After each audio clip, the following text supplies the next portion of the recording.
Welcome back to another week of Summer 2026 Anime Tier List. I rate the weekly episodes Monday to Sunday and judge them based on how I felt. Right now, as of recording, it is 10 p.m. Just at 10 p.m. But it's Tuesday. Meaning, I am so behind.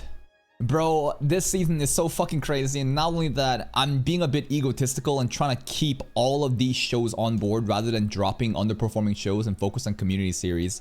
At this point, I have basically grown enough in size where we can just brute force some shows while tanking their viewership, and it's not gonna have too much bad impact on the channel. And my goal is to be able to cover anything and everything that I find interesting, give you my opinions about it to become a more rounded, you know, like seasonal anime understander. So hopefully it's gonna go well. I don't know. Anyways, new animes that we checked out this season for sure was Kaiju Girl Elise. I would say minimum great. I'm gonna, again, as we always, we're gonna stage everything at great and then promote the shows to peak at the end. This show was something that a lot of people have been bothering me, pinging me, please check it out, please check it out. I did, and it was refreshing. The unique concept of a girl being bullied and shunned, not because that she's ugly or fat or whatever insecurities, but the fact that she's a monster in a way. Now, they don't know, the classmates don't really know, and she has this like complex, and a lot of people find her very off-putting and weird because of that. In comes the most wholesome, angelic man to ever exist. Truly a character that could only exist that a female mangaka could write, you know? This is a female author, and you know what? Male authors too, they do the same shit. Man, this guy is on another level, and he's able to see her for who she is and the romantic development happening between the two. It is so pure and wholesome. The characters are lovable too, like the mom, Jumbo King's ass. What the fuck is going on there? What else? The comedy is hitting, the romance and the love is hitting. The moth girl, right? The kaiju sexual girl too. She's a riot, and there's gonna be even more characters to be added to the roster. I just wonder exactly how far can they go with a story like this, but we'll see. I think that overall, it is a great anime. Definitely 8 point something out of 10 based off of the first couple of episodes. Other new anime we checked out, Granblue came back, right? Not really a new anime, but a sequel. I'd probably say it's good. Granblue has always been similar to like Iruma-kun, right? And what do I mean by that? These projects are quite limited in production value. Very stiff animation, not much ambitious storyboarding. However, both these projects are kind of similar in the way that even if it is limited in terms of that production value, the soul and the heart poured into it and the respect for the original source content, I think it actually exists, right? So Granblue came back, the whole friend dynamic is nice. Right now we're trying to get money as usual in order to go somewhere else. Gotta go visit the Yandere sister. Koi's coming, I'm sure this week's episode is gonna be crazy. And again, Iruma-kun, I would say that this recent episode was probably top of good, if not bottom of great. I am a little bit pissed off because of how long this current section is going. Basically, we finished off a major arc, and now we are still fucking chilling with slice of life stuff. These are essential moments though for you to care about these characters, such that the story, whenever shit hits the fan later, it'll be more impactful, and you'll appreciate the, you know, the slice of life moments. It's just, man, for an entire month plus, it's reaching 2 months now. It's kind of crazy, but still, the jazz stuff with Suppu was really fun. The whole, you know, Azaz trying to figure out what his relationship with the Iruma, and then getting Lead involved too, like some great characterization being dealt. Good episode. Oh,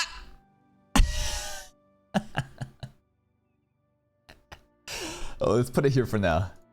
Yo, Toguro, aka Tomb Raider King. Solo leveling from Temu? It could look like it, yeah. This is a series that existed before solo leveling though. So Sung Jin-woo is honestly modeled off of this guy. This webtoon main character face has been along for a while. I love to actually do a little history, you know, study and see exactly who was the progenitor, you know, Kirito, you know, face. Who was the progenitor, you know, Sung Jin-woo face. We just know that Sung Jin-woo is the one that popularized that face because of how successful solo leveling was. Now, Tomb Raider King, nothing to laugh at. Sometimes the action feels weird. I'll acknowledge that, right? The fight scenes, maybe the sound design doesn't really make sense. Maybe some of the movement and the physics doesn't really make sense, yet it is moving. And that's more than I could ask for from a webtoon project where shows like Tibet just get butchered, right? Just, fuck, that is so sad. We have Studio Eek coming in, a Korean studio, Korean talent working on a Korean series and trying to deliver this project into the international stage. And I am glad that it's actually really fun to watch. I would probably say off the first episode, it's like a 7 point something. I can't really say it's an 8 point something right just yet, but it's still fun. Let's give it time, and hopefully by the end, I'll love it so much to the point that I can hopefully put that into the 8. But again, slightly above average production value, a story that is pretty generic, but still fun. Main character, he's a badass. He's not some moralist, you know, good guy. He got done dirty. He wants to get revenge against the old man. He has knowledge of the relics and he's about to do his own thing. Loved it. Any new animes this season? Uncle? This is kind of new as sequel. Probably put it here. Osan New Adventure. No, not Osan New Adventure. I keep saying that. Osan New Adventure is a separate show. That show was also great. Country Bumpkin. We should probably drop this, not gonna lie. How's the average viewership? Ay, ay, ay. Ay, ay, ay, ay, ay, ay. Okay. The average view duration is okay though. And I look at the graph, it's still a high quality audience. So again, yeah, it's gonna be fucking dog shit in terms of viewership. A channel of my size getting not even 3,000 views after 4 days is fucking sad. But there seems to be a hardcore audience for it. I do enjoy the stories and the characters. It's just funny that this opening got fucking botted from that one person that thinks that if they bought their, you know, like, if they buy, you know, YouTube advertising that this show's gonna do. Like, why didn't you fucking boost up the fucking episode instead of the opening, bro? What are you doing? Bro, click on the wrong fucking video. It's straight up just made an accident. Anyways. It looks great.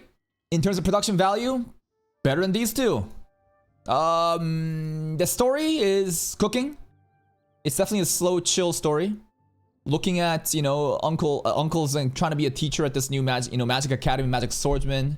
Doing it for, you know, like, what's her name? Umi? Mimi? Fuck, I forgot their names too. Anyways, they're lovable characters, and I love the way that Osan, you know, actually treats them, and it's a wholesome, low, just chill out show. The 3D fight scenes are also really cool too. Miui is her name. Miui. Okay, anything new? Krivates came back. I'll probably put this Loki, it's here.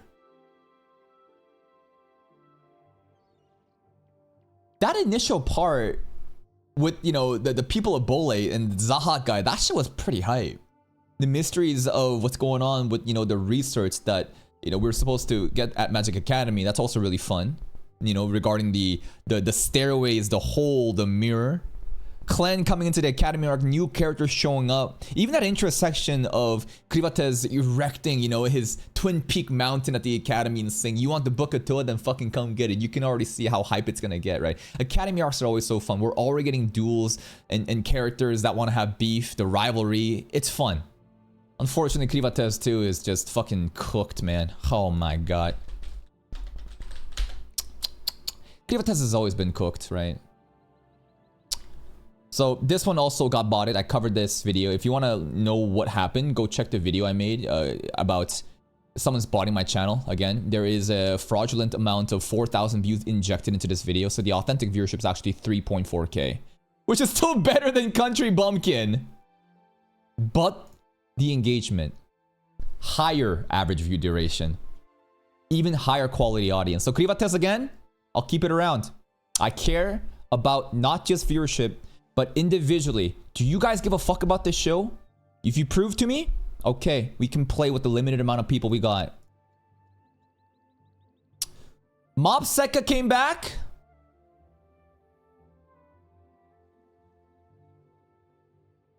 Let's talk about this for a second. This is the most chopped production value of any show that I'm watching right now. Genuinely, the more I think about it, every one of these shows mogs Mob Secca. What happened? Genuinely, what happened? The story I'm getting back into and the characters are lovable, and Leon Bartufarto, he is just me. Just low-key anti-hero trying to fucking not be some sort of white knight, but want to be vindictive towards his enemies and people misunderstand him, whatever. That's fun to me. It's relatable. The characters are wholesome. The Yuri stuff going on with Angelica and the Saint is fun. And now we get the, you know, the little brat, right, who could be Leon's little sister. It's fun. We got some new politics happening behind the scenes too with like the traitor. But again, it's just better. No, I think that Liar Game and Mob Secca, I think that Liar Game actually has better compositing, which is crazy.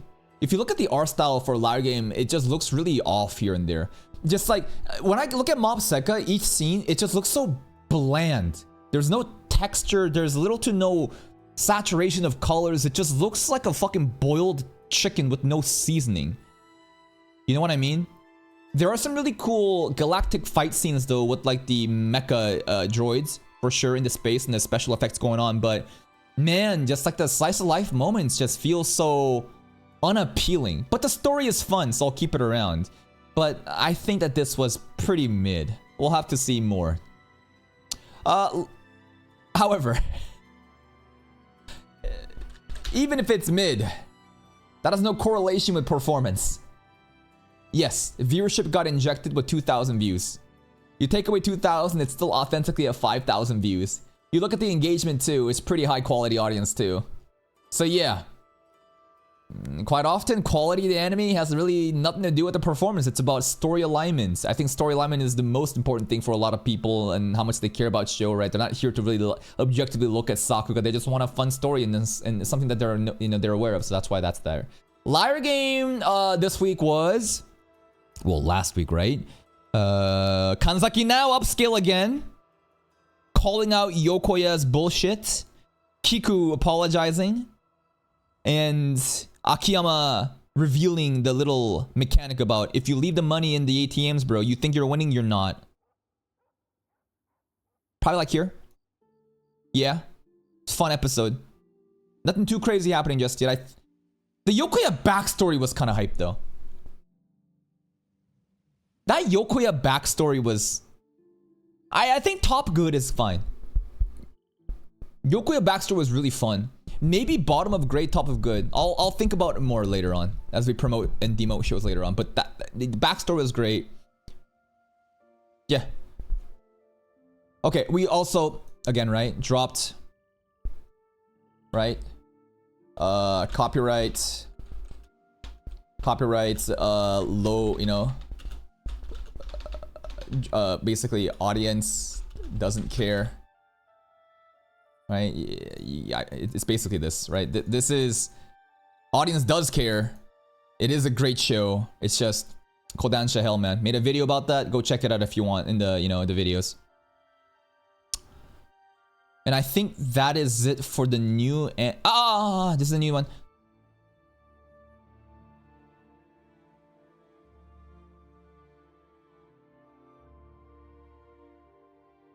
I think first episode was actually great. I think that it's obviously gonna... first episodes usually are gonna be more influential because... oh wow, it's something brand new, right? Fighting game, Yuri, yeah. We're aware of the Ojo-sama, you know, graveyard... Ojo-sama, like, academy arc setting. But the Street Fighter references, the actual, like, understanding of fighting game mechanics, right? Option select, you know, 50-50s, you know, like, anti-air Shoryuken counter, like... tech chase, you know, like Yomi level, like it's fun. It's fun. How far can they go with this anime though? That's what I'm worried about. Right? Like, many people don't really give a fuck about Street Fighter. They just find it interesting that, oh my god, Yuri and Street Fighter, what a unique premise. But this is the type of anime that's probably gonna flop as we keep watching because the initial hook is so viral, yet what is the substance after it? We'll have to let it cook, but I just kind of have a bad feeling if the initial shock value was all the story has to add. I'm sure it doesn't. I hope that there's other compelling characters and heated rivalries in a plot that we can root for, but I'm worried. I'm worried about that. And those are the brand new animes that we watched this season. Yep. Ascendance came back from a you know, hiatus. Recent episode. I'll probably put it here. Yeah. I think the Ascendance this week was actually fucking amazing. The Aura farming, Ferdinand, Karstead, the Lord of the Winter moment. That shit was actually really fun. mine, you know, is charging the spear and just seeing a bit of how the key animation is going to look like in this production lineup with studios has been really fun, and they can do it. Rest of the episode was what? A little bit of planning, making money, you know, basically the ritual stuff, the drama happening with the nobles, the price of the books, you know, Angelica stuff. Some nice character stuff going on. That initial first half was really fucking fun though, and then the second half, it's a nice, you know, just I guess world building in a sense. Excited to see what the future content has, because apparently like next episode onwards is gonna be fucking crazy.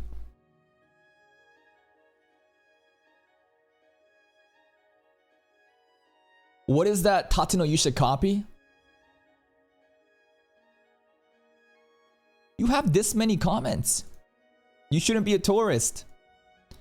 Like, unironically, this is actual cinema.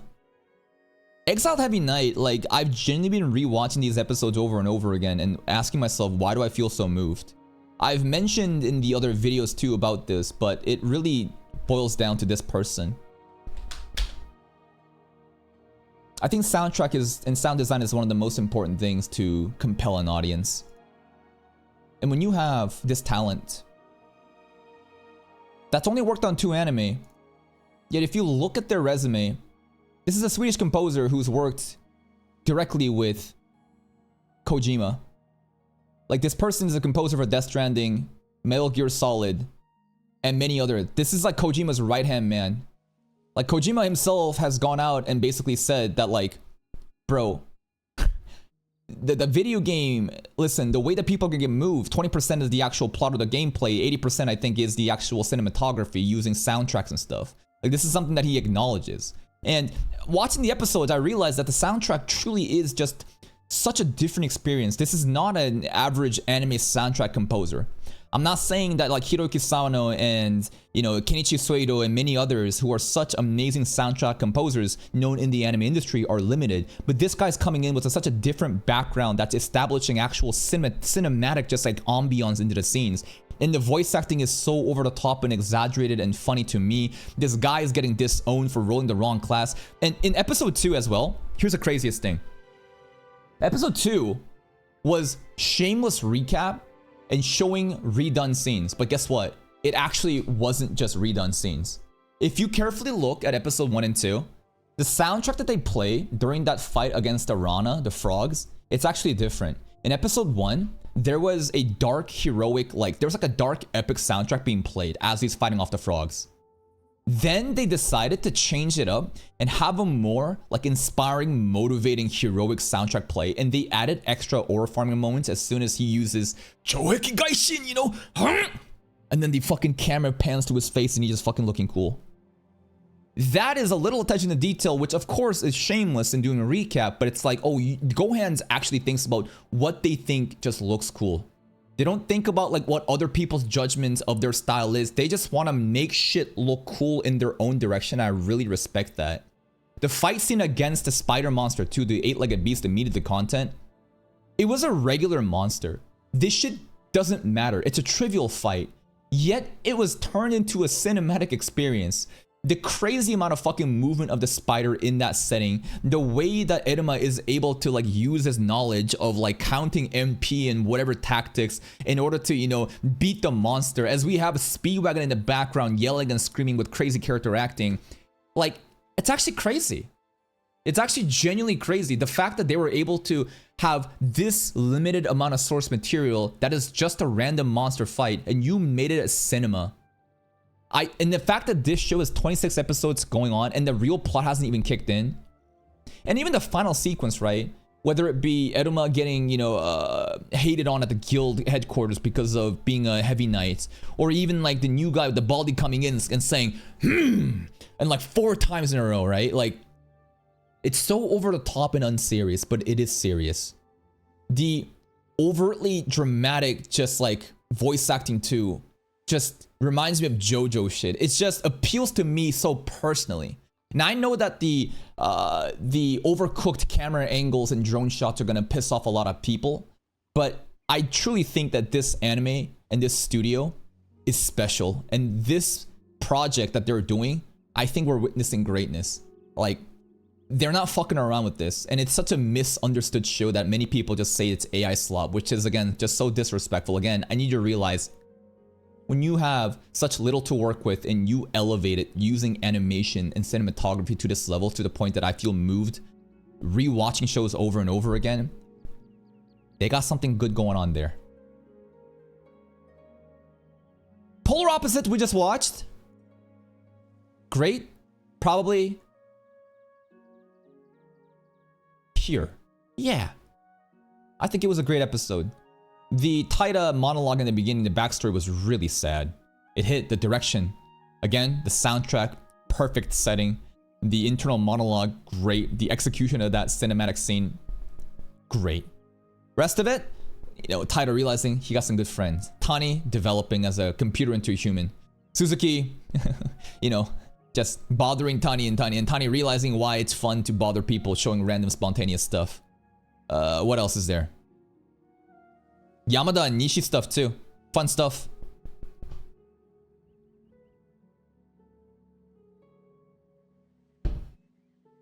Can't rate Tanya just yet, but we're basically gonna rate Tanya in a different way. I'm going to simply just every tier list, right? So this is again not a season 2 Tanya tier list, right? Tanya, this is season 1 Tanya, and I'm just gonna give a summary and how I felt about the episodes that I watched that week. So this week we did watch actually 3 episodes of Tanya. On YouTube there's only 2. It is what it is. It'll go up later. I think it is absolutely peak. The first episode, again, great just hook into the setting of the fantasy, you know, European map, World War I situation and Tanya popping off. Episode 2, man, the backstory and the way that Tanya, like, man, that Tanya, like, backstory and the way that she fought God. You know what? That shit was fucking hype. And being X, man. Debating, and you get punished. Tanya trying to live a quiet life, but she keeps getting promoted. Third episode, mad scientist and his faith. Bro is Von Stroheim, like fucking Von Stroheim, bro. Actually, and like being able to, just like he had faith because being X decided to interfere, and Tanya's like, ah, fuck it, fine, I'll pray too. Tanya absolutely is peak. We're gonna be definitely late for season 2, but I'm gonna take my own time with it. And again, this is my season 1 personal weekly ratings. Frontier Lord, great. Probably put it here. Solid quality anime. Shoutouts to Animation Studio 42, right? Jack of all trades, party of none. They did it. Not only is the, you know, like the CG model fighting, like again, they do well in it.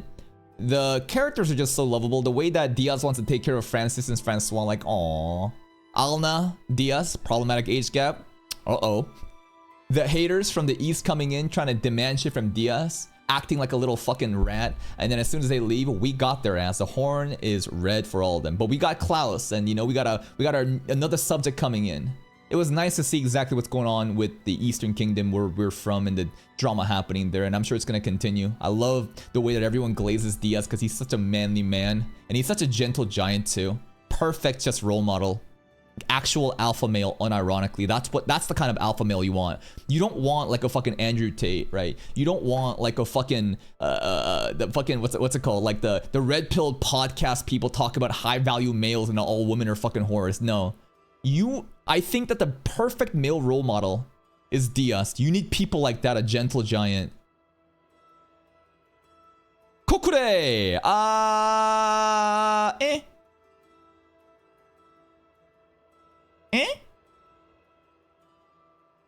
Yeah, sure. It's good. Low-key mid. It's fun. Characters, the Beast Girl, acquired. Slated vampire dude. The action's kind of mid, whatever. The slice of life is fun. Especially at the end scene of, you're my father's, you know, fucking love child, aren't you? It is low-key mid, but it's still kind of fun. Honestly, like, if I really wanted to be mean,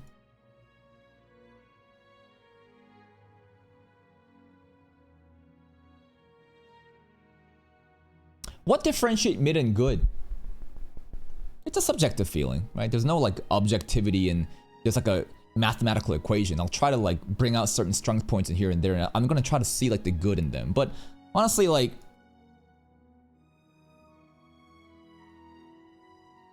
the first episode that came, it's not even that bad.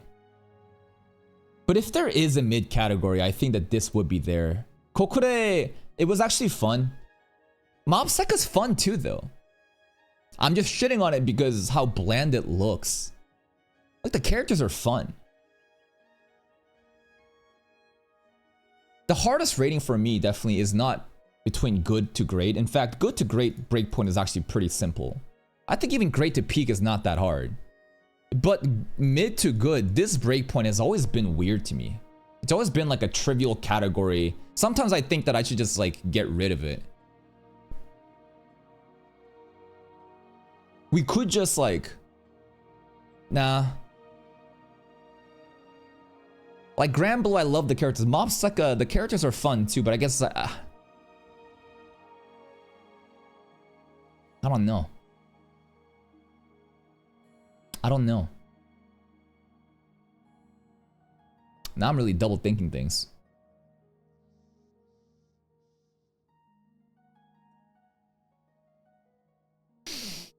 Kokure being in mid, I wouldn't mind. Would this be a mid then? Why did I rate this higher? Because I had fun with this a lot, even though it's mid. Right, so again, it's just not like just production value. It's like a subjective feeling of how did I actually feel about it too at the end too, right? I think I'll leave it there for now. Overall, I want more from this, but this low-key is mid. The comedy kind of shined through for me, I guess.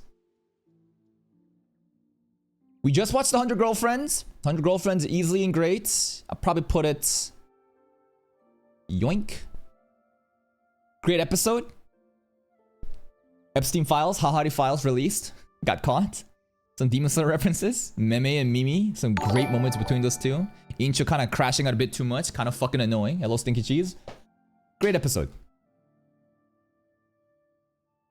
MT? Obviously. Right? Again, I'm gonna just kind of stage it here for now. MT? The slice of life. Really fun.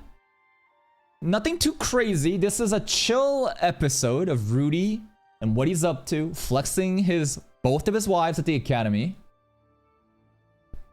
Looking at behind the scenes of what's going on with Zanoba, Nanahoshi, Roxy is the teacher now. It's a calm, quiet episode, but definitely the calm before the storm. Okay, Rich Girl Caretaker actually kind of surprised me in how much I enjoyed it. I would actually say I enjoyed this like probably like here. This shit was actually mid last week. To me, I didn't really care too much about what was going on, but I saw the potential in the story. And then I watched episode 2, and it's just like, whoa. Genuinely, whoa. I loved it. I actually fucking loved it. I don't know how to explain other than the characters are so lovable. The show has its identity in like the 2000s era. You know, a lot of people compare it to Hayate Butler. The maid is funny and kind of crazy. Runs a Hayasaka from Kaguya-sama. Main characters like fucking Umaru Blob. It just, I vibe with it. I genuinely vibe with this show. It's so fun. It's on serious. And the production value too, like it wasn't even that bad either. It's actually pretty decent. The Ojo-sama girl too, in their entire personality being insecure of the Konohana group, and I didn't dye my hair. And then another character coming in that just suddenly is, you know, fucking main character's love. Like, where is that coming from? Great turnout. Yomi no Sky. The episode itself was alright. I'd probably put it here. Definitely a slow episode. Right? The last part with Danji's mom, Kyoka-san, Yuru realizing they're all traitors, Yuru popping off on Danji, that monologue was done very well. The earlier stuff though, just standard, kind of feeling guilty, kind of leaking the secrets, even though she said she wouldn't, the theme of family remaining strong. Just a chill episode, nothing too crazy happening.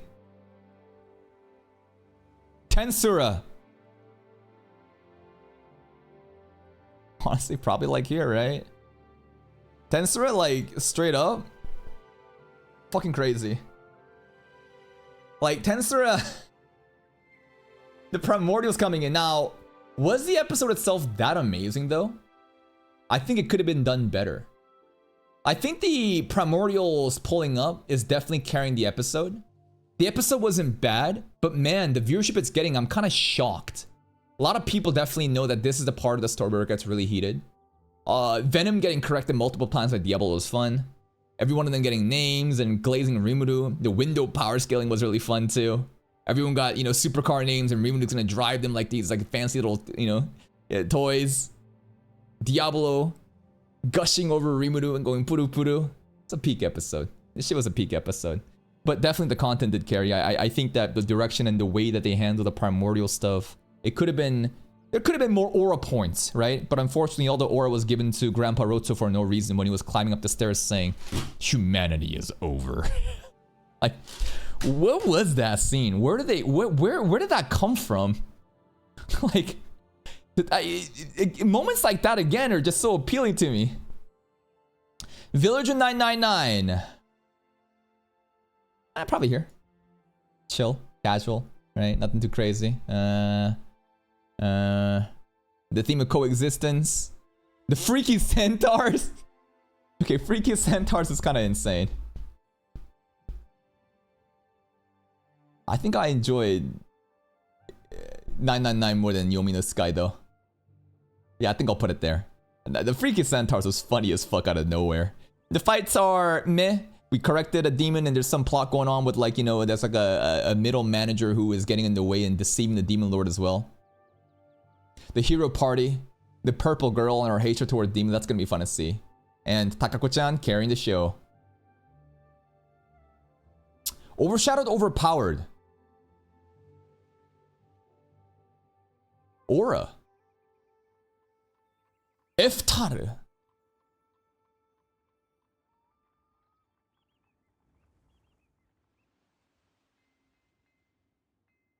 I probably put it there. So, this was a pop-off episode. It was pretty crazy, considering what happened. Bro fucked up Skuna, Baldi. Bro instilled fear into the father. They tried to do a coup. They tried to kill the crown prince, and we corrected them. Fraser big brother almost died. Iftal pops off. There's some crazy aura happening. Now, I wasn't too moved by it though. Right? Again, another example where you have hype action. Like, this is the craziest thing.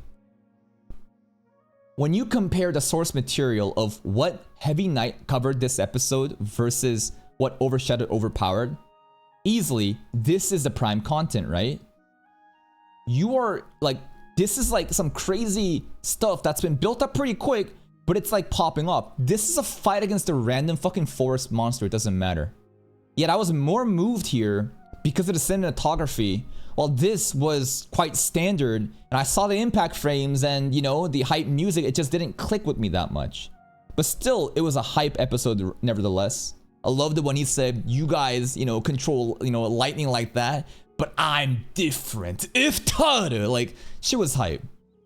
It was cool. It's just, the cinematography going on here, on a different level. I think these are actually, I think this is like actually an amazing like comparison to be making today actually, like this week, in terms of, again, you have source material that's so much more appealing, it should be better than this, yet animation and the way that it's able to elevate the source content and have you experience stuff, again, if you can do this with less, that's fucking impressive. Yadugar, let's just put this at peak right away. It's gonna go into peak. Everyone is my enemy. I will remain a slave for Okusama till the end and fulfill my duty. Fatima, man. Oh, I felt the aura. The Mongolian culture and the tribe stuff too, that was pretty fun to watch. Like, if you step on that little, on that door, right? It's holy, don't fuck around with it. I think there's something symbolic too with the fire and the Mongolians. They basically filter out the evil and cleanse with the fire, they purify it. Yet in the episode, Fatima is the one looking through the fire and thinking everyone's an enemy, right? There's gotta be some sort of themes happening there. Like, the way that the Mongolians think that the fire is cleansing, like Fatima is about to use their own fire in a symbolic way and cleanse them. some more subversion expectations happening with like, you know, the wives, the nature of like who these are, right? Like kind of crazy how the one Fatima that look alike, it's not even the, you know, fourth prince's wife, it's the third prince's wife. Wonder what's cooking on there. She seems to hate everybody here too. If you look at the opening, Fatima and her are gonna be planning and they're gonna bring down the Mongolian Empire. Just again, pinnacle of storytelling using visuals and themes this season. I'm sure there's other ones that compete with it, but this is definitely pushing the boundaries. Artistic, creative, just all there. Now, let's recalibrate. So easily, again, Tensor goes up, Mushoku goes up. Tanya, I've explained to you again how I felt about it, but I'm not gonna actually put it there because people are gonna get confused again. I think that the first 3 episodes of Tanya has been amazing, but we'll put it back here. Heavy Knight goes up. If I were to be extremely cruel and demote, this will go down here, this will go down here, this will go down here, Idoma makes a cut. And I think that these, if I run to be really harsh, maybe they too will be down here. But I don't think it needs to be.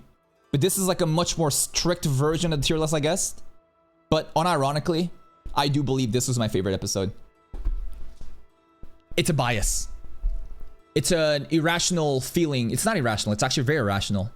This is right up my alley. I feel like the show was made for me. Someone that loves the fucking JoJo's humor. The over-the-top, exaggerated voice line delivery is so fucking hype. Everything that Erima does, him just like counting, you know, Poison Beam is 7. Fire Claw is 5. I'll take it. Like, I don't know how to tell you. It's just, Gohan just knows what I love. And they fucking deliver it on a golden plate and make me eat.